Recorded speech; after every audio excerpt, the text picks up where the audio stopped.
gente vai falar um pouquinho sobre as operações envolvendo frações. Então, a gente vai relembrar um pouquinho sobre como é que a gente faz para operar as frações, certo?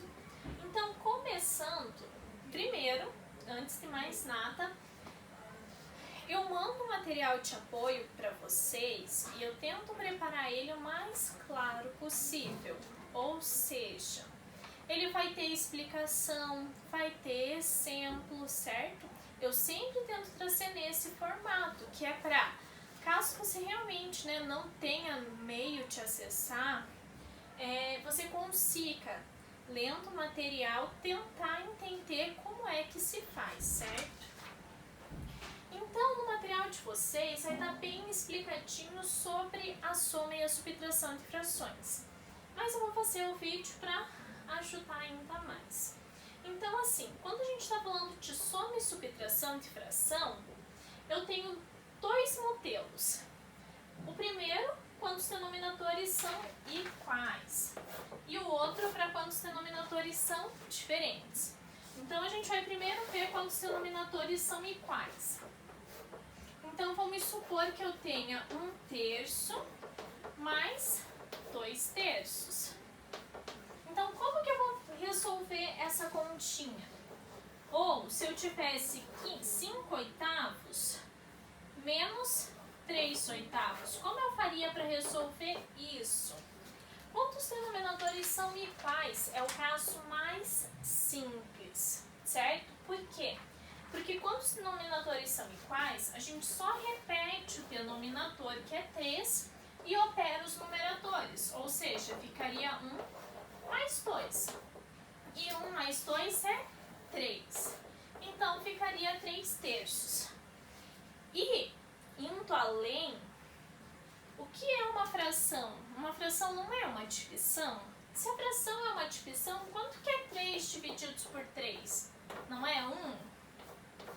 Então, a nossa resposta seria 1. Na maioria dos casos, a gente não consegue dividir, certo? Mas se você consegue, faz a divisão.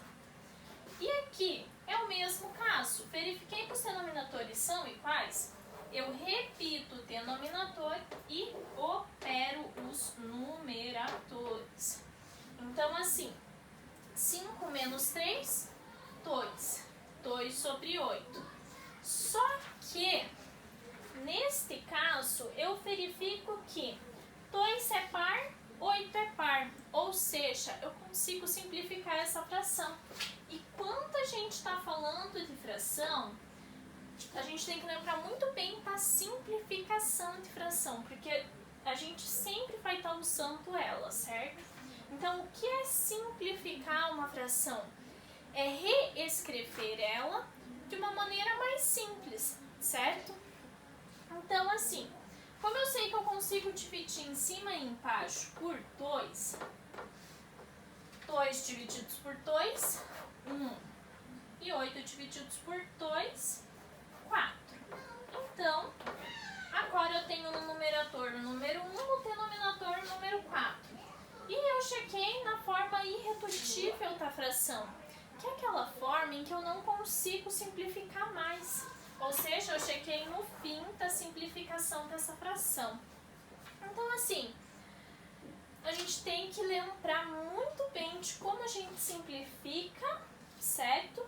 Do que é fração irredutível, do que é igualdade, né?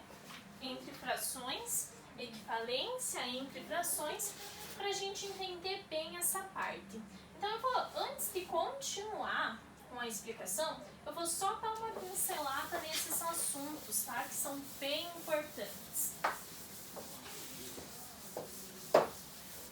Então, assim, primeiro, simplificação de fração.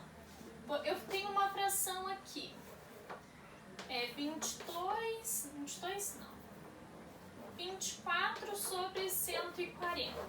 Peço para vocês simplificarem. Então, simplificar é tornar a fração menor, encontrar uma fração equivalente a ela. O que é equivalente? Significa que possui o mesmo valor, certo? E como que eu faço isso? Quando a gente está trabalhando com fração, eu posso fazer qualquer coisa com uma fração.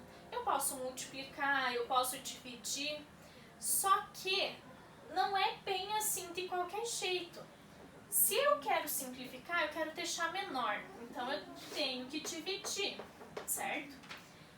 Só que não é só eu dividir, eu vou dividir em cima por 2 e embaixo por 3. Não é assim que funciona. Para simplificar e manter a equivalência das frações, eu preciso operar da mesma maneira, ou seja, o que eu faço em cima eu tenho que obrigatoriamente fazer embaixo. Então, se em cima eu dividir por 2, embaixo eu também tenho que dividir por 2, certo? Então,